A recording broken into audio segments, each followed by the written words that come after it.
Muy bien, aquí seguimos. Podría decirse un montón de cosas respecto de la inteligencia, porque es una cualidad que en Occidente en particular está enormemente prestigiada. Yo prefiero mirarla con cierto escepticismo, porque si se desarrolla demasiado esta concepción de que la inteligencia es en realidad nuestro motor de acción en el mundo, corremos el riesgo de descuidar muchas otras áreas del desarrollo humano que podrían ser tanto o más valiosas que la inteligencia, o al menos podrían moderarla o balancearla. Vistas así las cosas, me gustaría presentar una manera un tanto más abarcativa de concebir a la inteligencia como una manera de adaptarse al mundo. Y entonces de lo que quiero conversarles ahora es de cuáles son las maneras en que se podría advertir el desarrollo de la inteligencia. Es decir, cómo podemos desarrollar la inteligencia, merced a qué variables se desarrolla la inteligencia.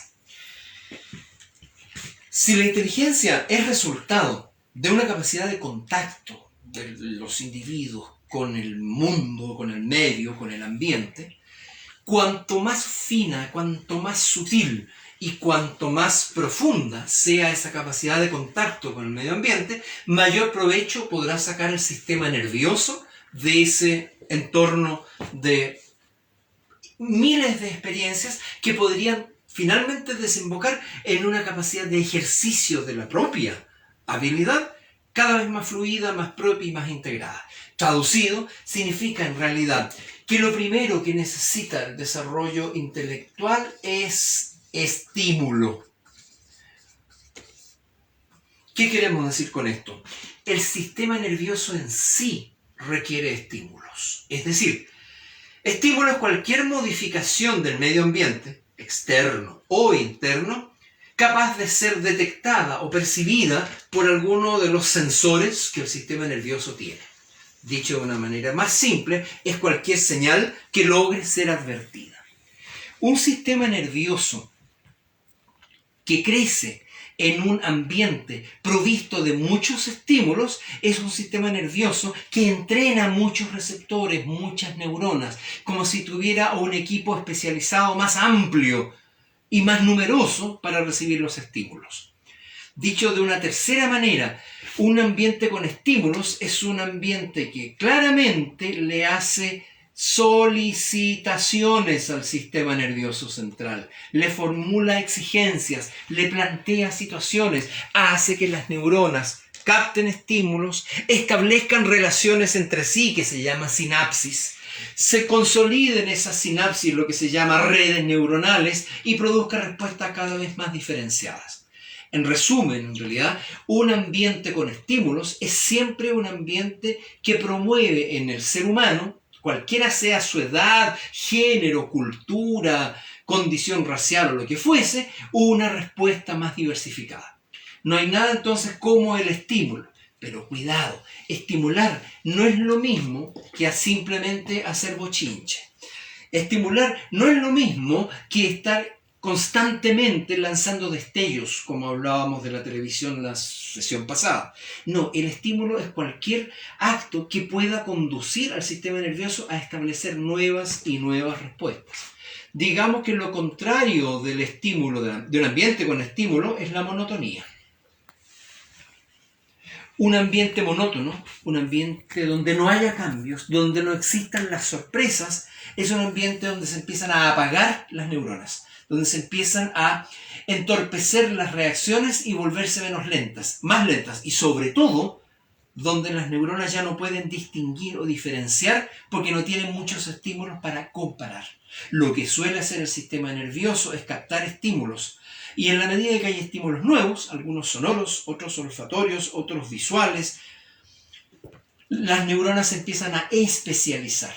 Si no hay estímulos, las neuronas no se especializan y el cerebro pasa a ser una especie de corteza inerte, incapaz de procesar más allá de lo que sus pequeñas antenas le produzcan. Hay formas de conseguir estímulos, por supuesto, pero no se trata de estarle siempre haciendo shows al otro. Estamos pensando aquí en la educación de un niño. No, se trata en realidad de que los ambientes estimulantes son propensos a generar nuevas conexiones neuronianas. Los diversos tipos de música que puedas escuchar, los diversos tipos de libros que puedas leer, los diversos ambientes en los que puedas estar, cada uno de esos son fuentes de estímulos diferentes. Complementémoslo con un segundo caso. ¿Qué es lo que también desarrolla y mucho al intelecto? La exploración. Porque la exploración en realidad es parte de nuestra condición primate. Los animales que exploran conocen más del ambiente.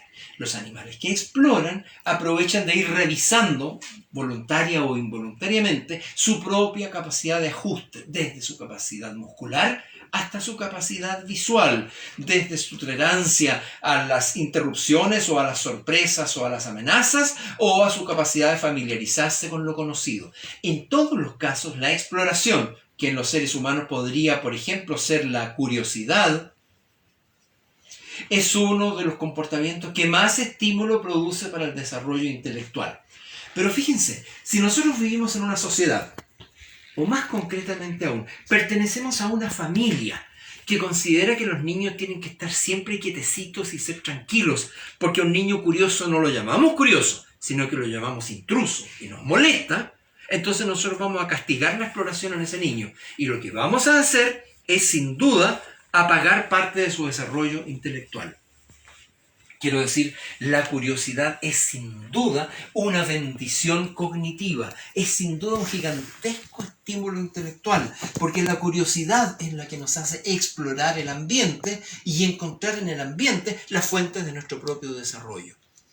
Que no es lo mismo que permitir que la exploración curiosa se transforme en una invasión del espacio de los demás. Se fijan que todo tiene su pro y su contra, como siempre.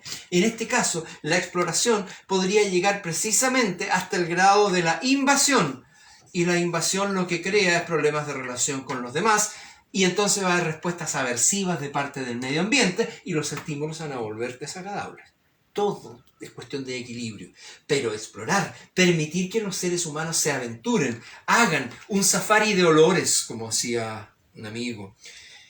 Salir con el niño a reconocer simples olores, a veces con algún paciente me tocaba vendarle la vista, o con alumnos en la universidad, vendarles la vista y que recorrieran un lugar guiándose solamente por el oído, o incluso guiándose solo por el olfato, y que descubrieran que sí tenían esas capacidades, y que después podían retornar al lugar aunque seguían con la vista vendada. Lo único que se hizo allí fue desposeerlos de ciertos estímulos, en este caso los visuales, para acentuar los auditivos, los olfativos o los motrices, y que pudieran reconstruir, por ejemplo, un sendero o un recorrido. Allí estamos estimulando la inteligencia, en este caso espacial. En muchos otros casos lo que se está haciendo es conseguir que esa exploración ponga en juego los sentidos que tenemos adormecidos. Recordemos que esta es una sociedad que en general es monótona y monocorde y que llena un solo canal, el canal audiovisual de las pantallas, y que eso apaga la capacidad de exploración. Lo mencioné en la clase pasada y debo señalarlo, este es el momento perfecto para señalarlo. Todos ustedes que manejan el GPS están perdiendo la capacidad de exploración geográfica. Tienen menos orientación espacial que antes y por lo menos en cuanto a inteligencia espacial son definitivamente menos inteligentes que antes. Y eso sin duda va a pasar también con otras cosas. Pero en este caso, lo que queremos es ver cómo podría esta secuencia de desarrollo intelectual seguir ocurriendo en nuestra vida adulta. Esto no es solo una forma de estimular a los niños, tiene que ver con la vida humana en su totalidad. Pensemos, por ejemplo, cuál será la tercera condición. Primero, los estímulos se consiguen merced a la exploración. ¿Qué es lo que necesita un sistema nervioso que esté en desarrollo? Que somos todos nosotros. Variación. Los estímulos variados, es decir, lo que tengan variación o variedad, porque la diversidad es precisamente la capacidad de producir receptores especializados en el sistema nervioso central. Dicho de una segunda manera, cuanto más heterogénea, cuanto más diversificada la naturaleza de los estímulos que nuestra exploración consiga, más posibilidades hay de que nuevas neuronas se sumen al equipo mental, al equipo intelectual neuroniano de sentir, percibir, razonar y decir, y entonces nuestra capacidad de respuesta es más amplia. Eso es la fuerza intelectual, la capacidad de tener más de una respuesta para las situaciones. Pero para que eso ocurra, tenemos que librarnos de todo aquello que sea plano, repetitivo o monocorde. Un ejemplo que solemos dar en este caso es, no es lo mismo escuchar jazz o bossa nova que escuchar reggaetón. El reggaetón es plano, funciona musicalmente siempre de la misma manera. El jazz es inesperado, el bossa nova es más cordial, cada uno de ellos tiene diversas posibilidades. Y lo más probable, pensando en el reggaetón, es que allí estemos hablando ni siquiera de música, sino que de ruido organizado no por músicos, sino por técnicos que lo que quieren es apagar el cerebro de quienes los escuchan. Les puedo garantizar que si alguien escucha solamente reggaetón, se está empezando a transformar paulatinamente en un imbécil. Definitivamente. ¿Y cuáles son las razones?